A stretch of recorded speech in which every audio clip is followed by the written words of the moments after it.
Thank you so much for being here, Mark. We're excited to hear what you've got to say. And met Mark a couple months ago playing pickleball and found out that he's a talented coach with lots to share. And so, without further ado, I'd just like to welcome all of you and thank you, Mark. I'd like to kick it off today.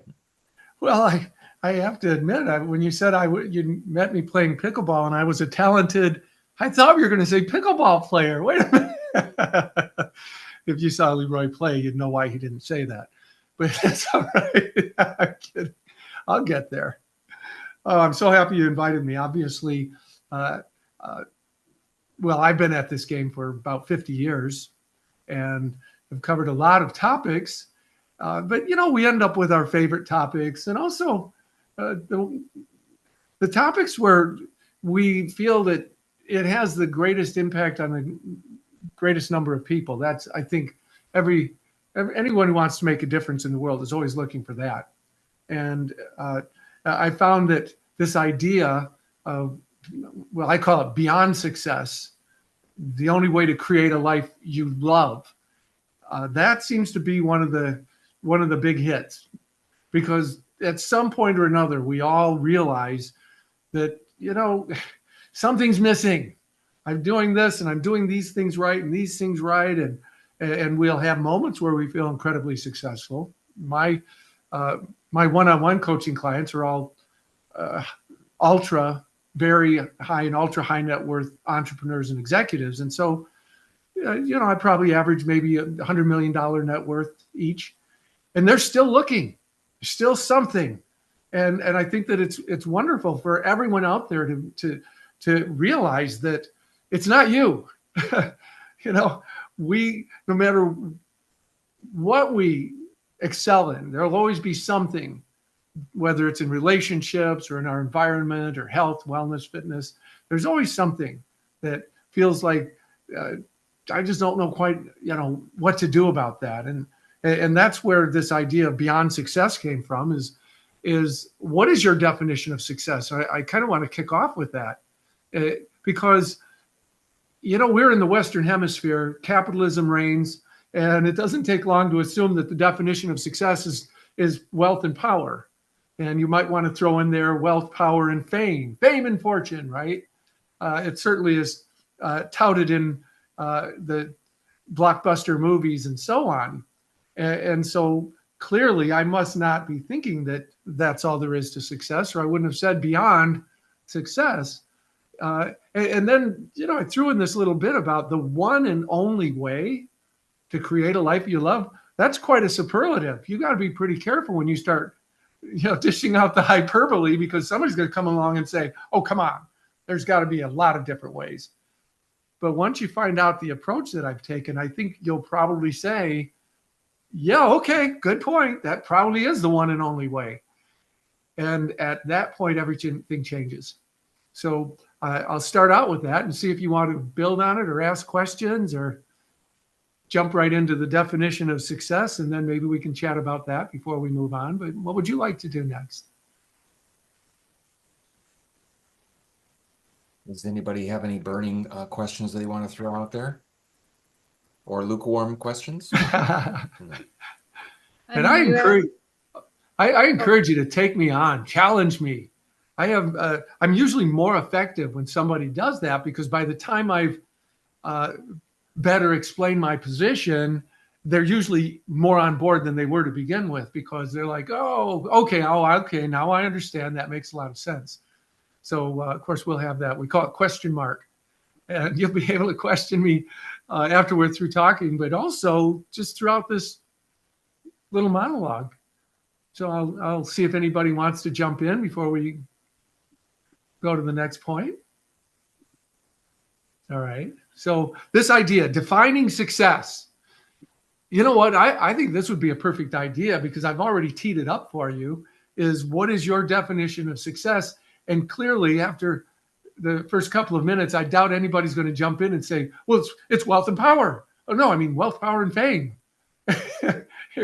You're obviously already knowing I'm going somewhere else, but I still think it would be a great idea to kind of a nice mental exercise. How many of you have actually sat back and thought to yourself, well, this is what my definition of success is? Because one thing we've all done, we all want to be successful.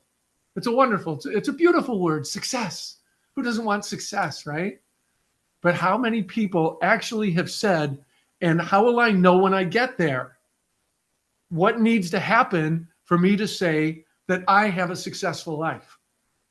So I kind of want to nudge you a little bit and get you thinking about it. And maybe between several of you sharing, some of you may say, well, this is my idea of a successful life. And somebody else may say, this is. And then you go, oh, wait a minute, I like yours too. I'm going to put them together. And the more of you who kind of throw in some of your ideas, we might get a nice, healthy list going of what is that success. Who wants to jump in first? Trisha, were you going to say something? Go ahead. Yeah, he had asked just a definition of performance or of success earlier, and I have the coaching background too, so I have like the high performance version of what that's actually what success looks like. But in terms of my own, I guess my own would be just a life full of love and experience and adventure, and a lifestyle that lights me up. Beautiful. Yeah, adventure that lights you up. I love that. Some would use the term to a life filled with passion and purpose. Mm-hmm. And Certainly service. absolutely. Oh yeah. See, Mm-hmm. these things should be on that list if you're taking notes, right? Okay, a service oriented life where I'm contributing to others, a life of passion and purpose. Passion because, I mean, why not, right? I say, create a great day when I'm, on my phone message or when I say goodbye to people. I say create because why would you want to just passively, have a good day? Compare that to create a great day. First of all, have is a passive statement. Have, well, I hope I have one. Hope it happens. Create is, it's on me. It's a life of intention. I'm going to create one. And then why settle for create a good day when you can create a great day? What would that look like? And that's kind of what we're talking about right now. What is a successful life? Well, it's probably a bunch of great days strung together. And so clearly, we're looking at a process-oriented life rather than an outcome-oriented life, since you can't control that outcome. So yeah, I love what you're saying, Trish. I was the last one to join here, but I missed the very first minute. But I heard you say a little bit. We all know that money can't buy happiness, but you need some money. Money is freedom to do what you want to do. And when I was getting ready to retire from American Airlines, I talked to one of the guys who was conducting the retirement seminar. He said, I got to tell people, once you get old, there's only 3 days you worry about: today, tomorrow, and yesterday. That's it. And the other thing is convincing people you're going to die. All these people think they need millions of dollars to retire on. Not necessarily so, but you got to at least be comfortable so you're not worried about where your next meal's coming from. That's part of it, I think.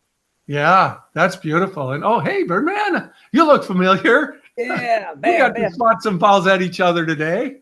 Yeah, I barely got in. I just took a shower and just barely got here. I left early. Everyone was asking me, where are you going, Mark? Bruce was chasing me down the sidewalk. And I said, I got to go. Yeah, the Mark and Mark show out there today. Oh, it was a good day. Well, I love what you've just said. Obviously, I can't imagine anybody disagreeing with a single word of it. And of course, as you talk about retirement, our definition of success definitely changes over time. The definition of from a 21-year-old versus somebody who's 71, there's a point where you go, oh, okay, I got those things and they didn't make me as happy as I thought they would, but these things do. Pickleball does.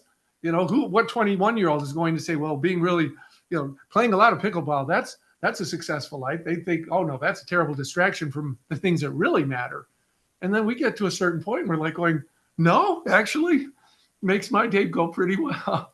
Well, just being able to play pickleball, not necessarily the game, but just being able to get out there and move around, hit the ball, that's success to me. Yeah, and that's a beautiful statement. Again, as we get older, we realize that we don't take that for granted. So however many surgeries later, we're thinking, I I spent a lot of time in the operating room just so that I could keep on enjoying my life. Or I now realize how important it is to take care of myself. So clearly, health and wellness have got to be on that list of success of what is that successful life. So yeah, that's beautiful. Leroy could probably talk about that a little bit. I know, Leroy, you've been public about the challenges you've had, and luckily you had some good news recently. But does that become more and more important to you now? Um, oh yeah, I think it creates a sense. The recent health challenge has been sort of created a sense that life is shorter than I originally was thinking, and sort of living each moment a little more fully. Um, the first thing that came to my mind was happiness, happy life. But I think it's more than that. It's more like a genuine happiness because I can tell when I'm not genuinely happy. And it's not just a light and fluffy thing. It's a little deeper than that. But yeah, Yeah, I'm still trying to figure it out. That's why I'm here today. But thank you for asking. I love that you said that about happiness. I in my messages and even in marketing materials, I never say just talk just about happiness. I say a happy and fulfilling life because so there is more to it that just oh, I'm happy, but fulfillment is a different area. It's very positive, but it's not quite the same. So happy, fulfilling, and meaningful life. Passionate, happy, fulfilling, and meaningful. And then we start going, okay, so there is a difference between just, yeah, I'm happy and, oh my God, I'm so excited. I just love my life. And that requires some of those other elements. So, yeah, what people used to ask me was, so what's the bottom line? Why are we doing what we do? And everyone assumes ultimately it's to be happy. And I realized after coaching for 50 years, well, no, actually, there's a little bit more to it than that. But the underlying theme, and it's not a part of today's topic, but I'll throw it out there anyhow. And it's after all these years of continually searching for what is our driving force, what is the one thing that drives us more than anything else, and once I discovered what it was, I realized I started applying it in every area to see if it was true, and it has for many many years now still held true. And it may be surprising to you, but it's to gain validation. Human beings, from the time we were about 1 or 2 years old, our parents, in order to keep us safe, they're telling us good boy, good girl, bad girl. This is okay. That's not okay. Rewarding us for when they approve of us, accept us, appreciate us. There's consequences or punishments for when they don't. So invalidation. And it ends up defining our driving force becomes to avoid invalidation, to avoid not being approved of, accepted, or appreciated, and to chase after that. And so watch yourselves throughout the week and notice the things you think, say, do, the things you buy, and you'll see, wow, underneath it all, I'm looking for somebody to appreciate me or accept me, approve of me, acknowledge me, whether it's a car you drive, the house you buy, the flowers you plant in the front yard. Would you really have planted those flowers if you lived on a deserted island where you've taken the time to paint the shutters?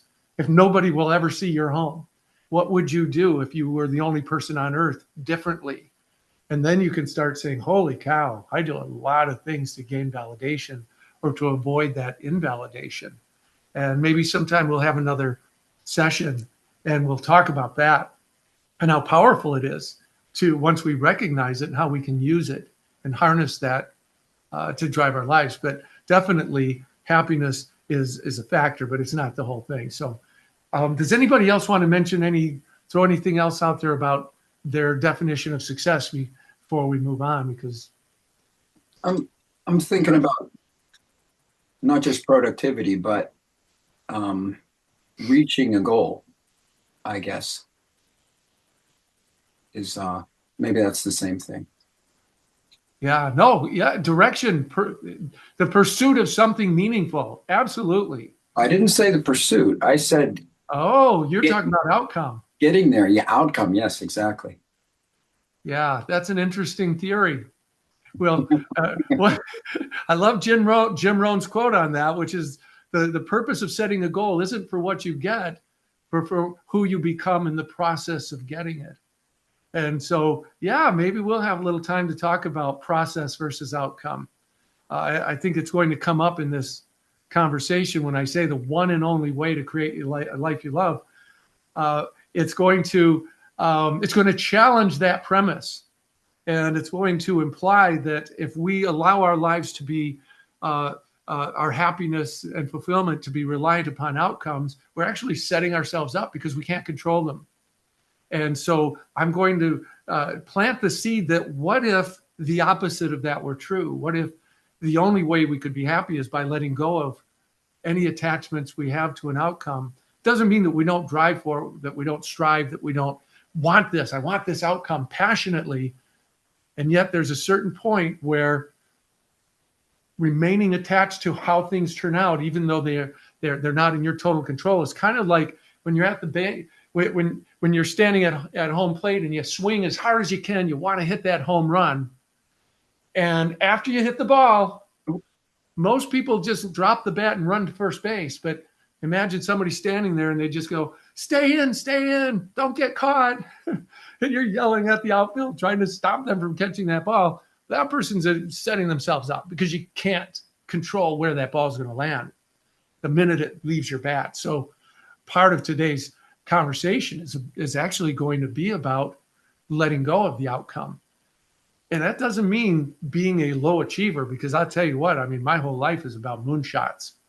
But I'd go crazy if I actually thought that the only way I'll ever be truly happy and fulfilled and love my life is if I could achieve my greatest moonshot, which is to raise human consciousness on a global scale. Well, that's going to take some doing. So how do you feel about that? I definitely want to honor your viewpoint around that topic. I think the outcome might be validation.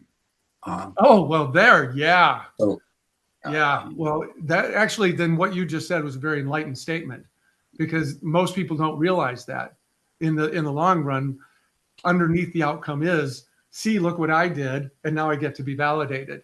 And so I'll retract some of the things I said if that's the case, because that was beautiful to say. Underneath the outcome is always some form of pursuit of validation. So I've been trying to learn how to value being over doing, because I had a really exciting career and then I got this neuromuscular disease that injured my brain and my muscles, and so I can't, there's very little that I can actually do. So valuing being is sort of new for me to try to figure that out. Yeah. Well, I think approaching that from the aspect of, okay, so how can I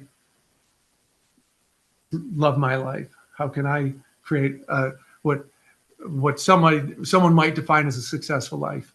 And one of the things I love to point out is, pain and suffering is generally the result of an unfulfilled expectation. And an expectation causes us to become attached, which triggers our ego. And what if you're expecting things that you cannot control? Like if there are certain things physically that you're not able to do, and you set yourself up expecting to be able to do that, well, then you're going to be frustrated and you're going to feel obviously unsuccessful or unfulfilled. And so we're always gaming the system.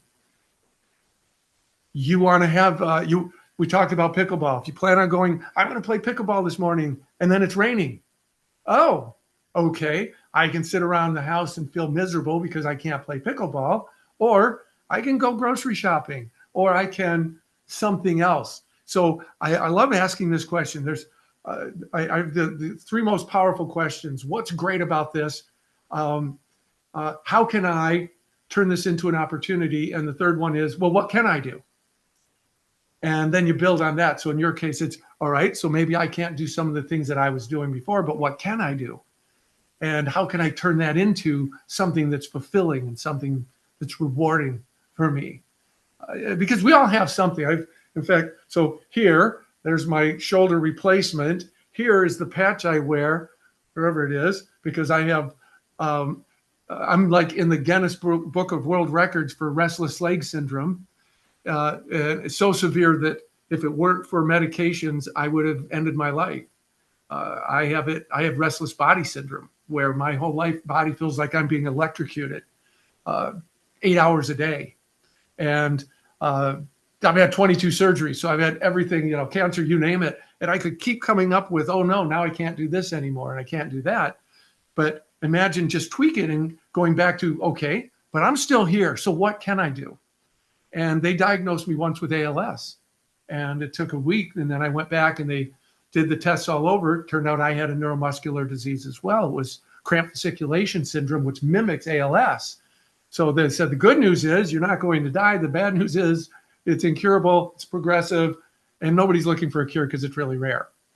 But by then, I'd had a chance to spend a whole week thinking about having ALS and looking at what my life would be. And so from then on, I compared my life to, well, but what if I had ALS? What could I do? What can I still do? Obviously, Stephen Hawking, we look at his life and we go, son of a gun, that guy changed the world. And he couldn't even speak. He couldn't move. He couldn't lift a finger. So clearly, there is a version of your life that's better than the dark side. There's always something that we can say, okay, there's like an infinite number of possible outcomes in our lives. So it's like an infinite number of things that could make my life worse and an infinite number that could make my life better. And since today we're going to be talking about the things that will help you create a life you love, you're going to be happy to know that it's not all about doing. It is about being. And I'm really eager to get to it. So I'm glad you brought this up. And you'll find that it's not so much about how can I have a perfect life. I can't teach you how to have a perfect life. I don't even know how to do that. But I can show you how to have a life you love. And maybe that's enough. Anyone else want to jump in? I really love the being and the doing piece. And I teach that as well. And it usually hits home for, at least for my clients, and it hit home for me as well, of during the hiring process, is making sure that we're hiring to the being more than the doing, because the doing is really easy to teach and do. And but in terms of like life itself, I know you you all probably practice on a regular basis meditation and whatnot, and so mantras or fixing things into a point of being like, I can set an intention to do it, and the struggle at least for me is with like hormonal changes recently that have been far more aggressive than ever before. The being that I thought that I was doing turns out that it wasn't the being that I thought I was doing. And so then I am kind of caught off guard of like, oh, whoa, like I didn't realize that I was doing that. But I think that the intention is just the most important piece. So as long as the intention is there, at least that's how I work through it in my head. But if anyone else has, 2 cents into how they would work through something like that, I would greatly, greatly appreciate it. Excellent. Thank you, Trish. I love that. Intention is critical because think of it this way. What does intention mean? What does it look like? Well, you get in a car and you go somewhere. Without intention, you're just going to drive in circles. You don't end up anywhere. Intention is, where do I want my life to go in this moment or on this day or in this lifetime? It's a guidance. It allows and the ultimately intention is something you set with your prefrontal cortex. It's a conscious, it's one of the little, I love to teach it. We don't actually have the kind of free will we think we have, because your body is run by conditioning, habits, automatic responses, your amygdala, your basal ganglia. These things are all just your ego. They're all just taking over and running things. So your free will is actually very minute. and it comes from the prefrontal cortex, and the word is intention. You can say, I want this to happen today. I want to create this today. And your subconscious listens to you, and subconscious doesn't sleep, and it will just go about looking for ways to make that happen. But it's actually now running the show, because that's, subconscious is the operating system. And it gets to now kind of start taking over. It's kind of like, because we all think we have more free will than we have. And I could say to anybody who's ever eaten a bowl of ice cream at 10 o'clock at night, they know that's not true. It's like, you shouldn't be doing that, but you do it anyhow, because your brain is actually running things and saying, I need these carbs. I need this right now, and I'm craving these, and all that's happening. That's not your intention. But it's the perfect example is you're driving your car. Let's say it's, 4,000 or 5,000 pound car, and you're doing 80 miles an hour, and you want to stop. And then I say, okay, so stop the car. And you go and you press the brake and you stop the car. And they say, there, I stopped it. And I say, no, you didn't. You did not stop that car. You cannot stop a 5,000 pound car going 80 miles an hour. What you did was you pushed on a little pedal. And that's your subconscious. You told the pedal, I want the car to stop. You didn't stop it. Like, it's not Fred Flintstone where you put your feet through the bottom and you put them on the ground and stop it. You cannot do that. You push the pedal, and it then told all these things to take over, and it triggers hydraulics and brake discs and these things, and they stop the car. You just told it what your intention was. The truth is, they don't even need brake pedals anymore. That was back when we were actually pressing mechanical devices that then pressed other devices. Right now, you can push a button. They could have a car that you push a button, and then it triggers the disc brakes to clamp, and so on and so forth. So when we start realizing that we only have this much free will, the rest is all automated processes, genetic predispositions, and so on, then we start taking that very seriously. Living a life with intention is really critical. Because that's like the only thing you really have control over. So don't squander it. Most people don't live with intention. They get up and they go to work. They get up and do something, and they're reactionary beings, reacting to the world around them rather than guiding and directing it with their intention. Anyone want to jump in on that? So Trish, I'm glad you brought it up. It's so critical. All right, so if we don't have any big lulls, let's jump on to the next little point that will start taking us down the path. So we've all heard of empowerment. We've all heard of enlightenment. Empowerment is definitely getting the big kudos. For every time you hear the word enlightenment, you hear empowerment 100 times. We're going to empower your children, empower women, empower athletes. Everybody wants to be empowered. And so it's, in fact, my organization, Limitless University, originally started out as the Center for Empowerment. And over time, I started realizing that there's a problem with empowerment. And it's great. There's nothing wrong with it, but it actually gets in the way of what we really truly want. And so I'm going to talk about enlightenment for a minute and show you the difference. When you hear about enlightenment, it's kind of, everybody has a different opinion. Sounds very spiritual, maybe woo-woo, could be about the religious version, the Enlightenment period. And so people kind of struggle with, well, what exactly does that mean? And so I'm going to give you a definition of enlightenment and empowerment that I've created over the years, and I think it's really held true. So empowerment is the ability to impact and influence the world around you. The more empowered you are, the greater impact you have, the greater influence you have over making things happen, over changing things, over accomplishing things, and that's all wonderful. But there's one little problem with it. You notice I didn't say controlling the world around you, because you can't. And very few people go through life actually finally recognizing how little control we have over the world. I mean, I tell anybody who has, teenagers knows you can't control the world. You can't even control your own kids.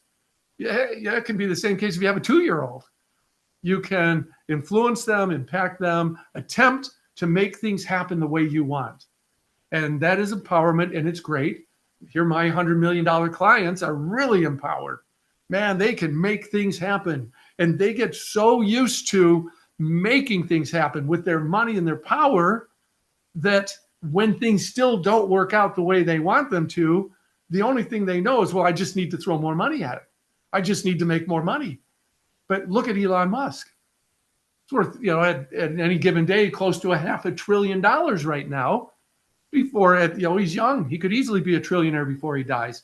I'm telling you, you follow him around and you'll see very quickly, Elon Musk does not have everything he wants. In fact, if you listen to his events and seminars, he says, you don't want my life. I'm not happy.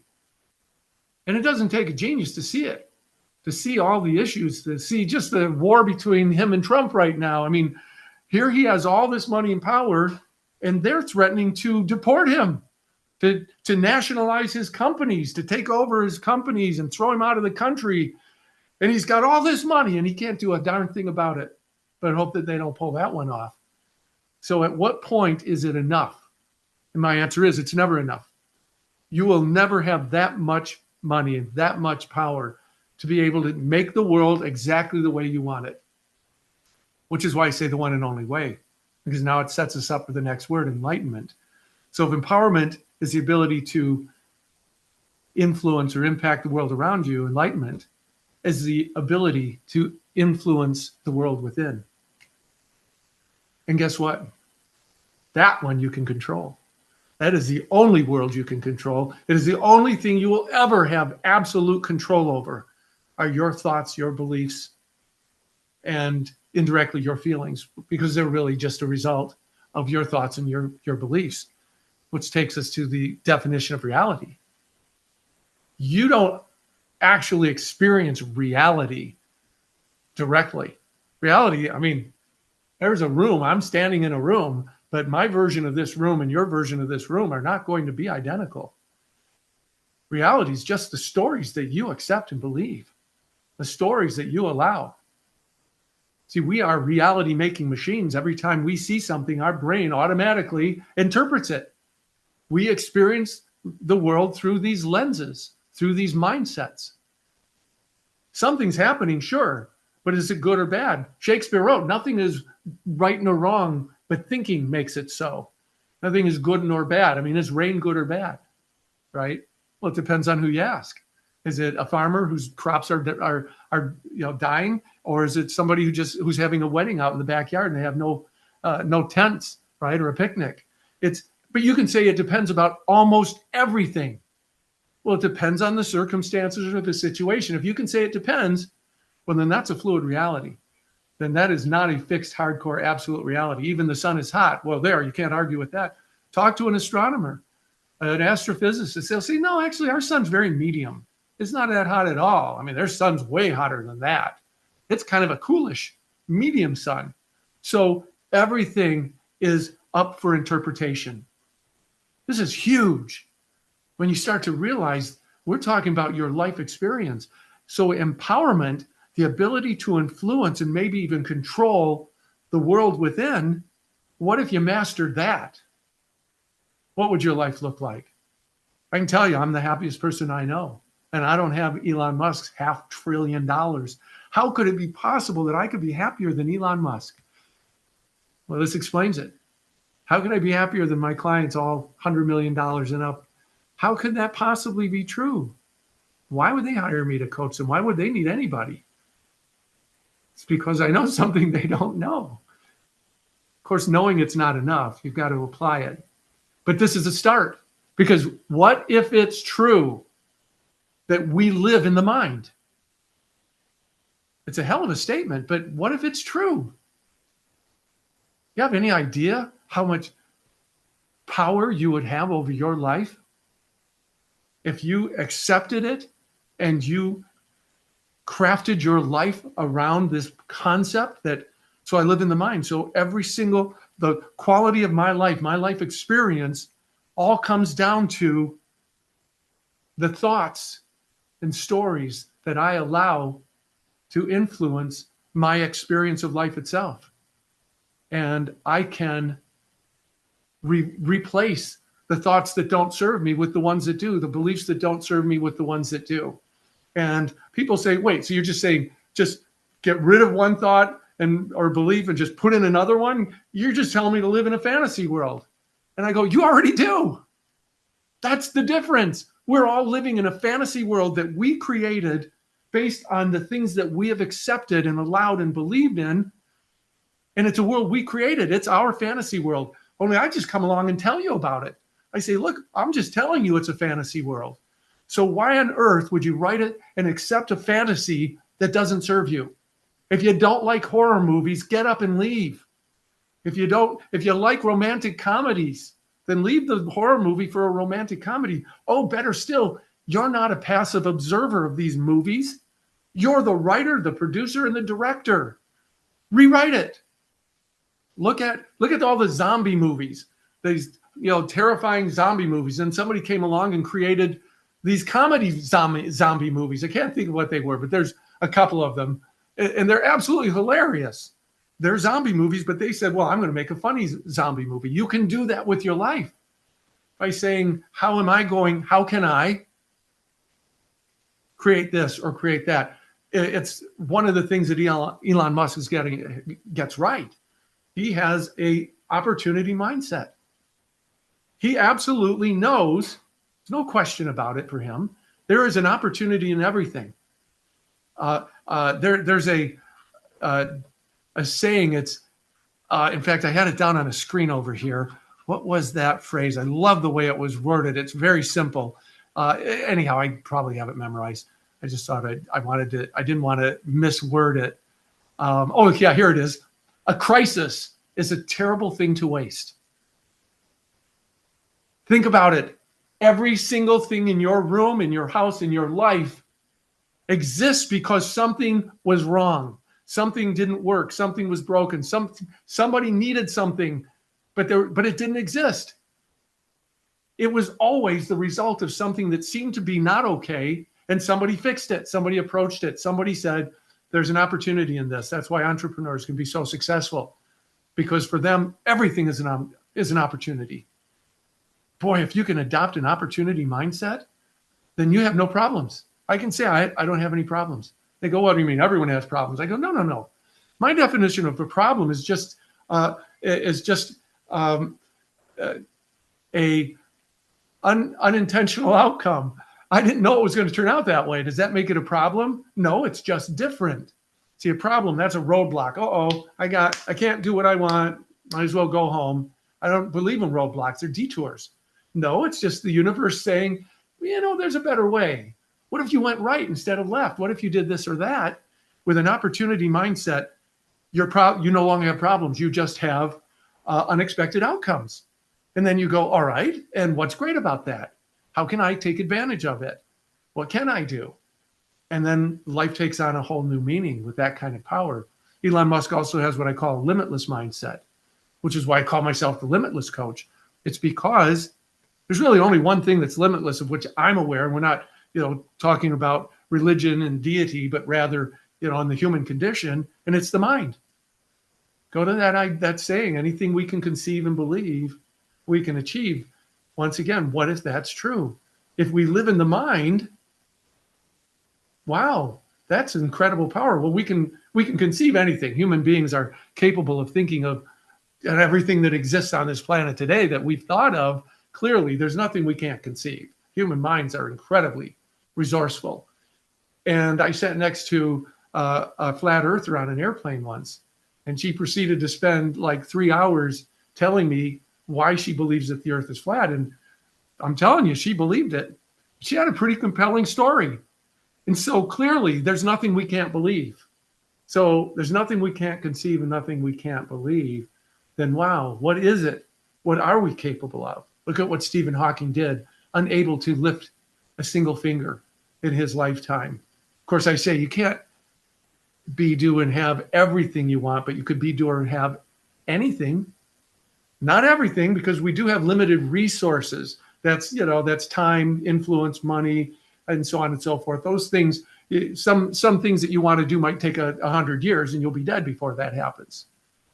So I know I'm just kind of droning on because I get all excited about this stuff, but I'll stop for a minute and just ask, how do you feel about this? What are your thoughts as you're hearing me make these big, huge statements that we live in the mind, which means that you have almost infinite control over your life, the quality of your life and your life experience, because you can take control of the thoughts and stories. You can rewrite these fantasies, these stories that don't serve you.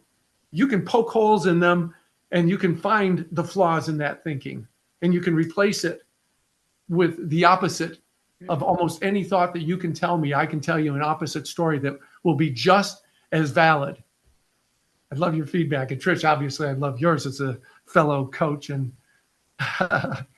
Mark, expert in this field. Oh, hey, welcome back, Birdman. well, I'm still here. What I think what you're saying is something that Steve Harvey said, I think in a different way, but this has always stuck with me and I use it all the time. Yeah, one of those reels from his, he has numerous television shows. He said, if you say, I have to go to work today, I have to go to the grocery store, I have to mow the lawn. He said, if you would just change the word have to get. Yep. I get to go to work today. Yep. I get to mow the lawn. It changes your whole outlook on it. I think that's what you're saying. Absolutely. Wait, yeah. Absolutely. It can be called semantics, but semantics are real. They're powerful. Yeah. I say get to, want to, need to, get to, want to, need to. Oh, I have one other one, but yeah, I say you only have to do one thing. What is it? Die. People go, well, you have to pay your taxes. And I go, oh, no, you don't. I know people, my stepdad didn't pay his taxes. We lost our house, but you don't have to pay your taxes. So you're right. So if you only have to do one thing and it's only going to happen once, get rid of the word. Never use it again. Because there's only one situation where it applies, and that's not going to happen until you're dead. And who cares after that? Right? So I love that you brought that up. What are the 5 twos? It's have to, want to, need so to. It's get to, want to. Sometimes I'll say need to because I've got a kidney stones and I need to get to the doctor so they can fix it. I don't have to go though. So, it's kind of a little wishy-washy version of a have to. Love to. So get to, want to, need to, love to. Those are mine because it's a celebration. Yeah, again, I have to go to I have to drive to the grocery store. If you have ALS, you can't drive a car. Think about how exciting it would be for somebody to walk up. You've got ALS. They walk up and say, I'm going to tap you on the forehead, and you can now get up and go shopping, drive to the grocery store. You can go out and work and work in the front yard. You can dig ditches. You can do all these things. They'd be like, oh my gosh, look what I can do now. Things that we'd go, oh, I have to go do this. Well, it's a privilege. That is a mindset. It's called an appreciation mindset. See, the beauty of mindsets is that you can have more than one. It's not like an attitude. You're just having a good attitude, or he has a good attitude or a bad attitude. He's in a good mood or a bad mood. Mindsets aren't fleeting. They are they're like little worlds in themselves, and you cultivate them. You say, I want to have an appreciation mindset so that I look at everything through the eyes of appreciation. I want to have a contribution mindset. So I'm always looking for ways to contribute. I want to have an opportunity mindset. So no matter what happens, I know there's an opportunity, which now just eliminated my problems because they don't exist, because I no longer define them as problems. A limitless mindset. Can anybody think of other mindsets that if you incorporated that into your life and you just stayed with that until it became a part of who you are, it would guarantee an amazing life. Of course, I know I just kind of took all the best ones right off the top. Did you say abundance mindset? Oh, the abundance mindset. Absolutely. I mean, let's face it. What is abundance? In the end, if you live in America, you have abundance. You compare your life to somebody who's starving to death in Gaza right now, and we already have abundance.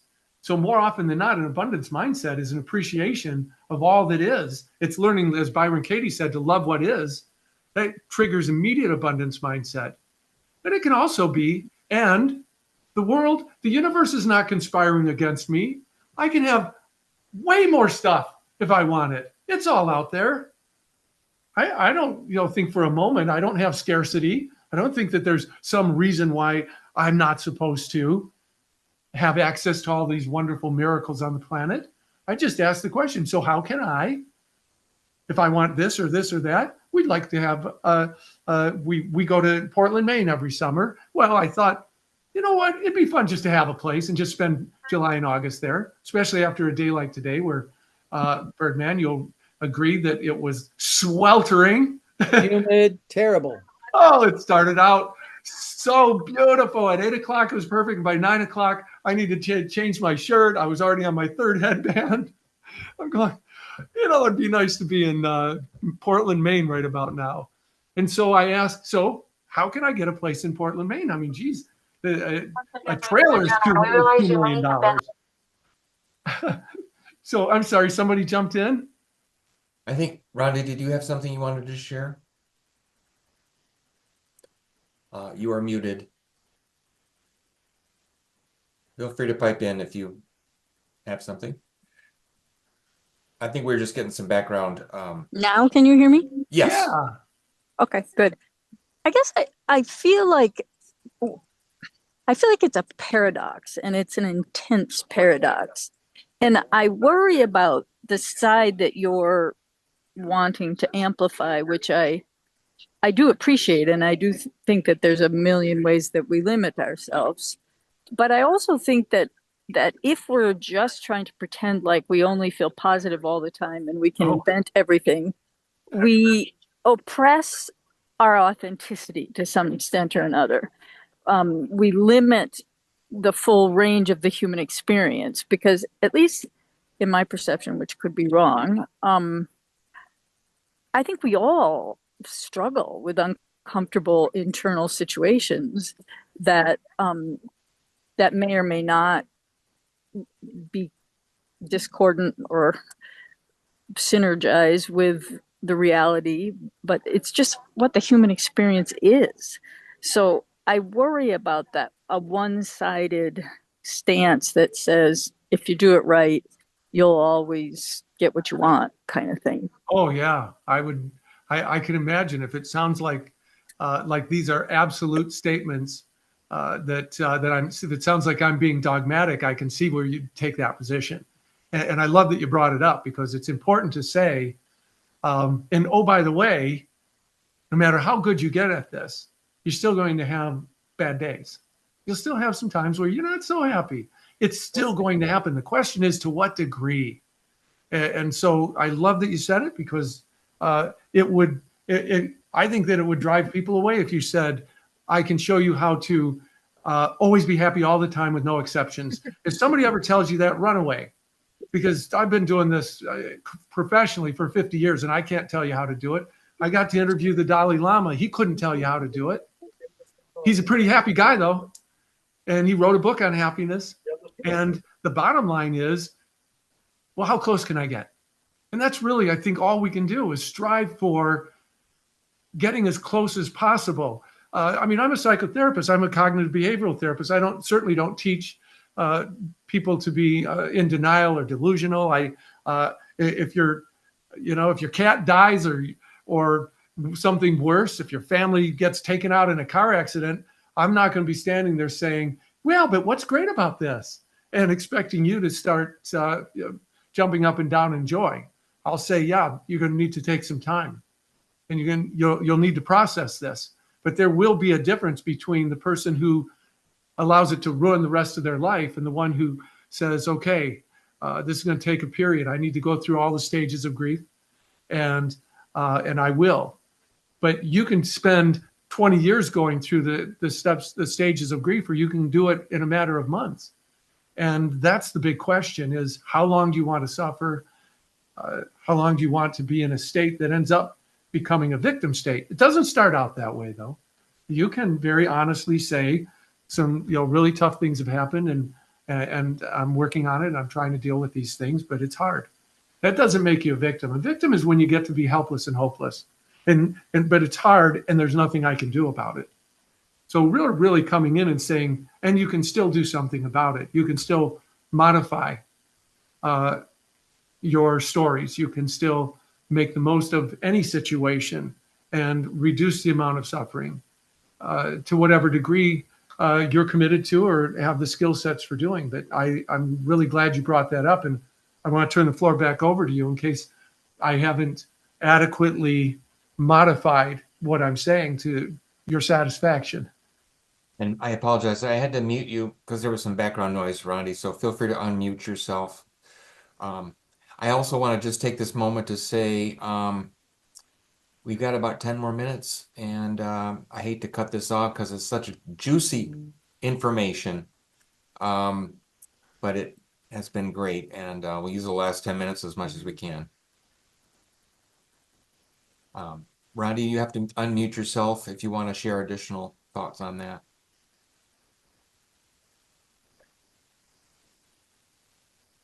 All right. Perhaps we'll assume, unless you unmute yourself, that you're complete. And hopefully you can see now that, yeah, I'm not making the grand one-sided statement, as you've said. I am definitely leaning in that direction as hard as I can, because why not? Why not do everything we possibly can to turn every situation into something as positive as we're able under the circumstances? And now that's a pretty big range. Over time, you actually get better. I love to say I teach this whole thing about the bright train and dark train, using them as examples of how we see the world. When you're on the dark train, it's like you have a filter that filters out all the bad. I mean, all the good. And all you see is what's wrong and what's missing and what's bad. And we've all been in that. That's basically when we're in a bad mood, you just see what's wrong. On the bright train, you tend to be more Pollyanna. And you just kind of are a little in denial on some of the bad stuff. And you see all the beauty and all the good things. And that's a wonderful place to be. But there's also a place, being on the observation deck at the train station, where you just see what is. I'm not going to say it's all bad, it's not all good. It's just what is. It's very hard to stay there, though. The brain, the mind wants to get on one of those trains. And so I say, well, do your best to stay on the bright train when it's possible. When you get on the dark train, do everything you can to get off of that train, because nothing good really comes of it. And then people say, so you're always on the bright train because you created this scenario. I go, no, I'm not. I just rarely get on the dark train. When I do, I get the hell off as fast as I can. And so I want to squeeze in with the little time we have left, because people are going, so how do you do that? And I've alluded to it, but I'm going to give you this insight, because these are the principal steps to being able to, if you do live in the mind, if it comes down to the stories that you are creating or allowing and and accepting, and if that's really what's causing your pain and suffering, and I'm saying, well, then replace them. And you go, well, how do you do that? So what I'll say is, you can't just unthink a thought any more than you can just turn off a habit. The way you get rid of a habit that doesn't serve you is by replacing it with one that does. And eventually the neurons will form new connections to the new habit, and the old one, literally through disuse, will stop receiving nutrients. And the connections will literally physically die. And now the new habit takes over. It's the same thing in this scenario. So when you recognize any negative feelings, whatever they may be, negative could be sad, angry, frustrated, anything that you don't like the way you're feeling, stop and ask yourself, so what story's behind this? What belief? What is actually going on here? Because I guarantee you, whatever happened, that's not why you're upset. It's because of your interpretation of what's happened. Well, it's raining.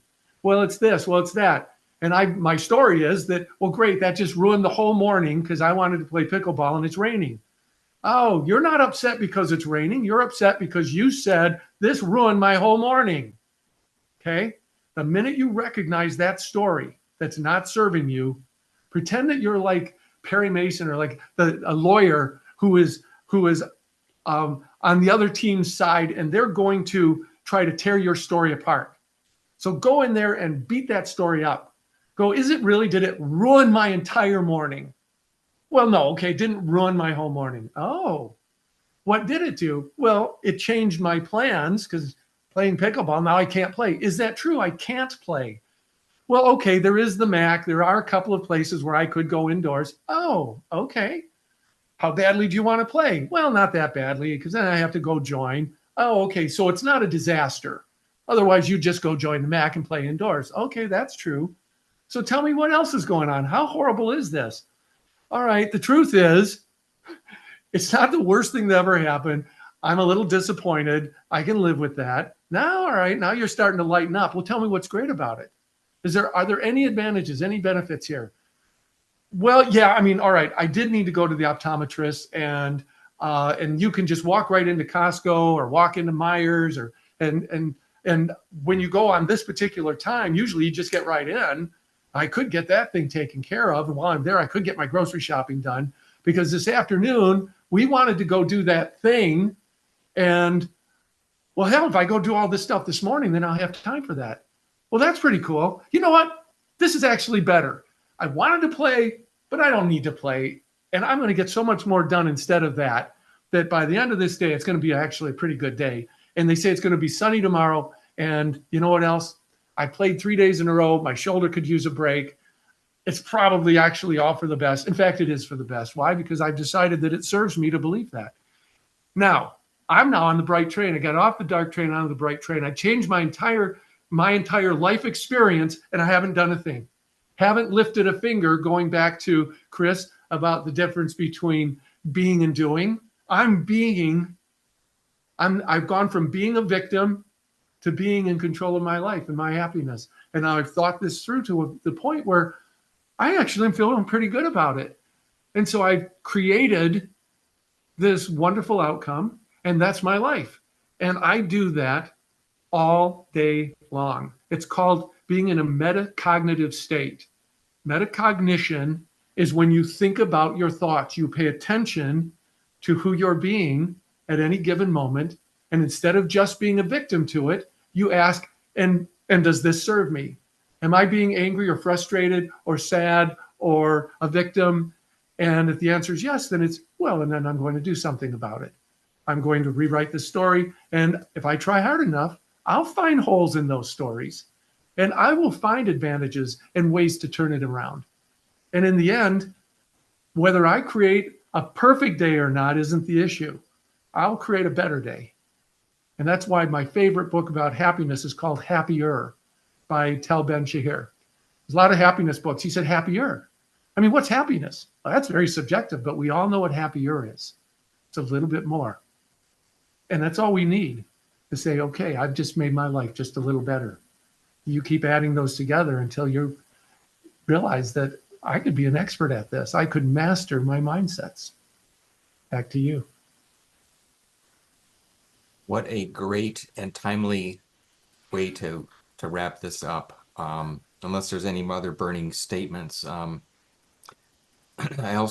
have to mention that next month I will be out of town. If somebody wants to host, we can do it, or we can wait a month and come back in September.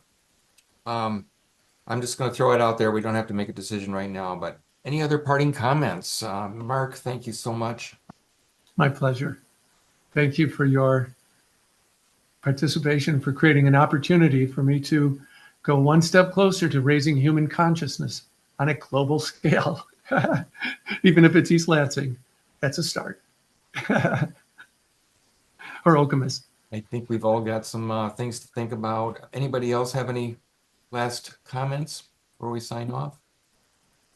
Thanks, Mark. Thank you, Mark. That was great. Thank you. I just wasn't able to, I didn't never knew that Mark was this deep, seeing him out there on a pickleball court. But there's a lot more to him. Yeah, than a crazy left-handed, right-handed goofball on the court. Thank you, Bert. I would love to dive in at some point, maybe in the future, we can dive into more of like the spiritual side of that, and how that component impacts your ability to, I don't know if enhance is the word, but have that metacognition be more present. Oh, Trish, you would be great. You should host one of, I mean, well, obviously Leroy's the host, but you should be the presenter. You have some wonderful insights on that. Sure. Yeah, I'm curious people's what they would think of that and how they approach that. Yeah, these actually started out with sort of a spiritual flavor, but her spirituality and everything, so it's kind of expanded into the new thought, seemed a little more inclusive, but love to return to that. Do we want to skip a week or do we want to skip a month? Anybody have any strong preferences? If we skip next month, the following one would be the 13th of Saturday. Do you want to tentatively make it that, or if somebody wants to host in August, I'm willing to do that. What's involved in hosting? Is this coming up with a host as well? You probably need a Zoom account if you want to be able to record it. Otherwise, you're welcome to use mine. If you want to be a host, it just suggesting a topic, as Trish had mentioned, and choosing a date. It's pretty open right now. I'm happy to host one day. I just need to know the date if that's okay with everyone. I have a Zoom account that I can use and record and all of that. Would you like to do that on the 9th of August, or the 13th of September? I won't be here on the 9th, but I don't have to be here because I'm sure you'll have a good conversation without me. I mean, I'm available the 9th if there's interest. If there's not, we can certainly pass it to September. But if there's interest to hop on, and we don't have to pick the spiritual piece if you want to keep that boundary around the new thought piece. But certainly there's plenty of topics to dive into. I like your idea. I like that a lot. Sounds good. Okay. Okay. Too. Should we do it with the 9th? And with any luck, I'll be here, but I probably won't. And if you want to set up the Zoom meeting, I can send a corrected link out. I'd be happy to. Awesome. Well, it's been great, Mark. Thank you for your generosity and for your transformative information. It's really rich. Well, thank you, Roy. I'm so happy we met in the first place and began chatting about these things and saw what we had in common. And thank you all for showing up and contributing. Really good things. Thanks, Leroy. Thanks, Hey. Laura. Create a fabulous weekend. Yeah, thanks, Leroy. Mark? Oh, thanks for being here, Bill and Sue. Bye-bye, guys. Hey, Bill. Have a good one. Bye, Chris.